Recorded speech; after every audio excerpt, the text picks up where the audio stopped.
ከዚህ በኋላ በምንም አይነት መንገድ ሩታ አጠገብ እንድትደርስም አልፈልግም። በምንም አይነት መንገድ በዚህ እኔ አሁን ለሩታ የምናገረው አንድ ትልቅ መልእክት አለ። ሩታ እርግጠኛ ሁኝ የምነግርሽ ነገር አብርሃም እዚህ ጋር እያስመሰለ ነውና እባክሽን ተጠንቀቂ። ምክንያቱም ከዚህ በፊት አንድ ቃል ተናግሮ ነበረ። ሩታን በድጋሚ አገኛታለሁ፣ በደንብ አድርጌ እበቀላታለሁ ብለው እንግዲህ በቃል ሲናገር ስለነበረ ነው። ስለዚህ ካሁን በኋላ ሩታ የምታደርጊውን እያንዳንዱን እርምጃ በደንብ ተጠንቅቀሽ ተራመጂ። ምክንያቱም አብርሃም በፍጹም የሚታመን አይነት ወንድ አይደለም። አሁን ላይ የሚያደርገው ነገር ደስ የሚል ነገር አለው ግን ለመወደድ የሚያደርገው ነገር ይመስለኛልና ያው ስህተቶቹን በደንብ አድርጎ ያውቃል። በደንብ አድርጎ እንግዲህ ያንን ስህተቶቹን እንዳመነና በስተመጨረሻ እያስተካከለ እንደሆነ አሳምኗል። ያው እንግዲህ ሩታ ወደ አብርሃም ስትመለስ አብርሃም ደግሞ እንደምንም ብሎ በዛም በዚህም ብሎ እንግዲህ ፕራንክ እንደነበረ ወይም ደግሞ እየተጫወተባት እንደነበረ አይነት ነገር አክት አድርጎ እሷን ሊበቀላት ይፈልጋል። እርግጠኛ ሆኜ ስለምናገር ነው ይህንን ጉዳይ። አሁንም ቢሆን ሩታ ጊዜው አልረፈደም። በደንብ ተረጋግተሽ አስቢ። አብርሃም የሚያደርጋቸውን እያንዳንዱ ነገሮችን በደንብ አድርገሽ ተከታታይ። ከዛ በኋላ ውጤቱን ታገኛለሽ በእርግጠኝነት። አሁን ምንድን ነው የሚለው? አቤልን እያስጠነቀቀ ነው። እስቲ ምንድን ነው የሚለው? እያንዳንዱ ነገር እንመልከተው። ስለ ሩታም አይሆን ነገርም እንድታወራም አልፈልግም እና ከዚህ በኋላ ሩታን ማንም እንዲናገራት አልፈልግም። አስባቸዋል። በቃ በአንድ ሌሊት ሲቀያየር ስሜቱ። ከዚህ በፊትም ሩታ ላይ ያየነው ስሜት ይሄ ነው። በአንድ ጊዜ አብርሃምን በቃ ከአንተ ጋር መኖር እፈልጋለሁ፣ ተጸጽቻለሁ፣ ሁሉም ነገሮችን አምኛለሁ፣ ከአሁን በኋላ ከአንተ ጋር መኖር እፈልጋለሁ ካለችው በኋላ ነገሮች ከተስተካከሉ በኋላ በስተመጨረሻ ሩታ ከአንተ ጋር ያሳለፍኩት እያንዳንዱ ቀን በቀል ነበረ።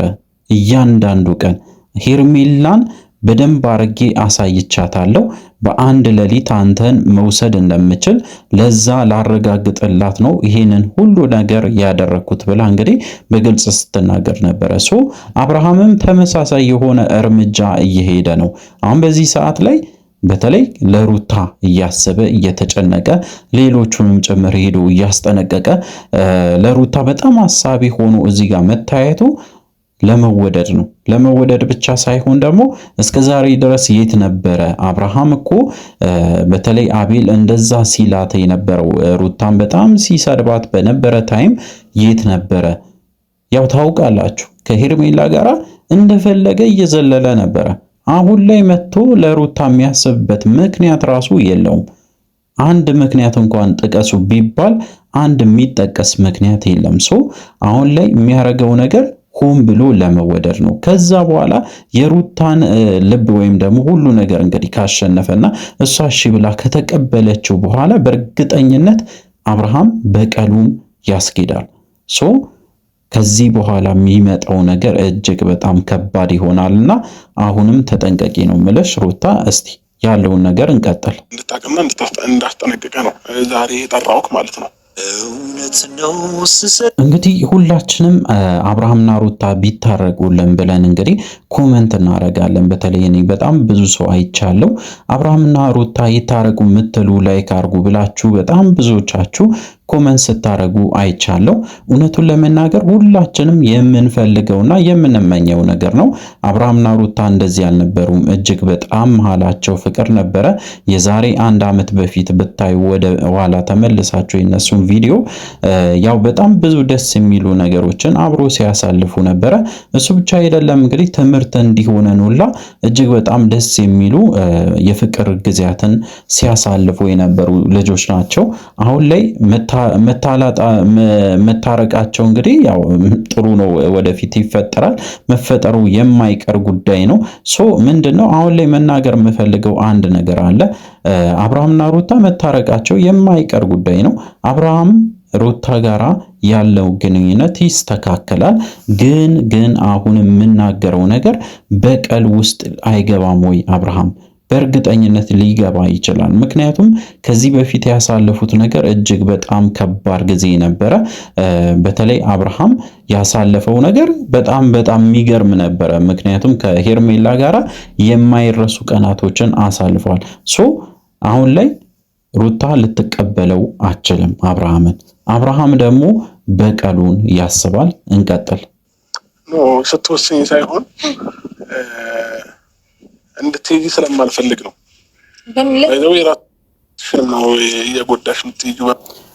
እንግዲህ አንድ ነገር ልንገራችሁ። የውጭ የሀገር ጉዞ የሩታና የልጇ በተለይ በጣም ብዙዎቻችሁ ስትሰሙ ነበረ። ሩታ የወሰነችው ትልቅ ውሳኔ አለ። ወደ ውጭ ሀገር ለመሄድ እንደወሰነችና እንደጨረሰች ወደ ውጭ ሄዳ ህይወቷን ማስተካከል እንደምትፈልግ በደንብ ስትናገር ነበረ። ትክክለኛ ውሳኔ ነው ወይስ አይደለም ብላችሁ ከጠየቃችሁኝ በዚህ ሰዓት ከአብርሃም ለመራቅ የምታደርገው ነገር ይሄ ትክክለኛ አማራጭ ነው ብዬ ነው የማስበው። ምክንያቱም ለልጇም ጭምር የተሻለ ህይወት ማሳየት አለባት። አብርሃም በጣም ባህሪው እጅግ በጣም ከባድ ስለሆነ ልጆች ደግሞ ይህንን እያዩ ማደግ ስለሌለባቸው ወደፊትም ይህንን ቪዲዮ ባይዜ ሊያዩት ይችላሉ። የአብርሃም ቪዲዮ ይታያል፣ የሩታን ቪዲዮ ይታያል። ግን አትሊስት ጤናማ ሆኖ እንዲያድጉ የተሻለ ቦታ ላይ ቢቀመጡ የተሻለ ነው ብዬ ነው የማስበው። የአብርሃም ፍቅር ወይም ደግሞ የአባት ፍቅር የሚባለው ነገር ትንሽ ይከብዳል። ለሩታ በተለይ እጅግ በጣም ይከብዳታል። ግን ነገሮችን እንደምንም ብላ ትችላለች በእርግጠኝነት። አሁን እንዲታረቁ ሁላችንም እንፈልጋለን።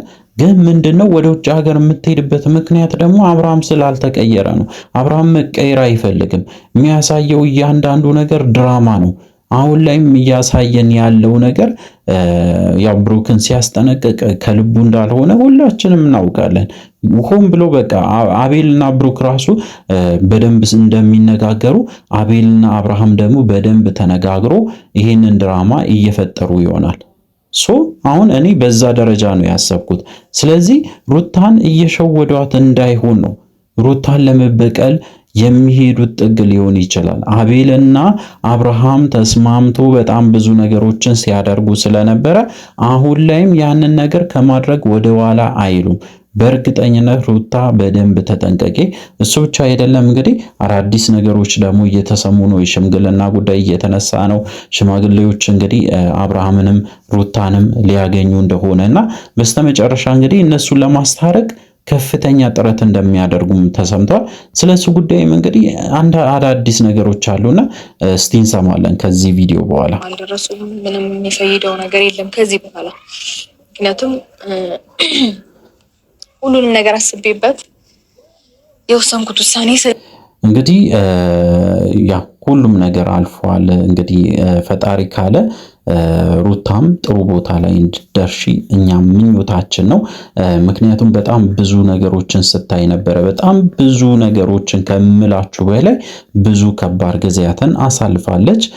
ስለዚህ ወደ ውጭ ሀገር ለመሄድ ከወሰንሽ ሩታ ያው እኛ ምንም ማድረግ አንችልም። መልካም ምኞት ብቻ መመኘት ነው። ምክንያቱም እዚህ ቀርተሽ ኑሪ ከአብርሃም ጋር እየተጨቃጨቅሽ ማለትም አንችልም። ከአብርሃም ጋር ታረቁ ለማለትም እንግዲህ አብርሃም ተቀይሯል ወይስ አልተቀየረም ፈጣሪ ብቻ ነው የሚያውቀው። ለመታረቅም እንግዲህ እርግጠኛ ሆኜ የምነግራችሁ ነገር ከልባቸው እነዚህ ሰዎች መቀየር አለባቸው። በተለይ አብርሃም ነው መቀየር ያለበት። አብርሃም ባህሪውን እንግዲህ በተለይ እጅግ በጣም የሚያስጠላ ያንን ባህሪውን ትቶ ወደ በፊቱ ማንነቱ ከተመለሰ በእርግጠኝነት ቢታረቁ ሁላችንም ደስተኞች እንሆናለን። እሱ ብቻ አይደለም ለልጃቸውም ጭምር የሚጠቅማቸው አንድ ላይ ሲኖሩ ነው። ግን ነገር በቃ የሚስተካከል ካልሆነ ወይም ደግሞ የማይስተካከል ነገር ላይ ካሉ መወሰን ያለባትን ውሳኔ መወሰን ትችላለች። አቤል በዚህ ደረጃ የሰውን ሕይወት ውስጥ ገብተ እስከዛሬ ድረስ ስታቦካ ነበረና እባክን የራስን ነገሮችን ለመፍጠር ሞክረና ከነሱ ብትርቅ የተሻለ ነው ብዬ ነው የማስበው። አዳዲስ ነገሮች ይኖራሉ እንግዲህ። ስለዚህ ለዚህ ቻናል አዲስ ከሆናችሁ ከወዲሁ ሰብስክራይብ ማድረግ እንዳይረሳ። እንግዲህ በቀጣይ ቪዲዮ እስከምንገናኝ ድረስ በያላችሁበት ጤናና ሰላም ይሁንላችሁ።